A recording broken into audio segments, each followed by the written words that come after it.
Neophyte is a noun that refers to someone who is new to a subject, activity, or field. It is often used to describe a beginner or novice who is just starting out and lacks experience.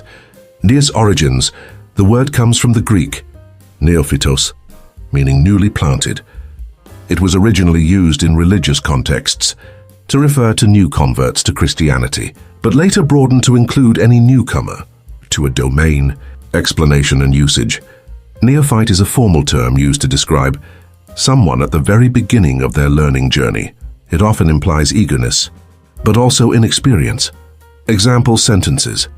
As a neophyte in the art world, she was eager to learn from seasoned painters.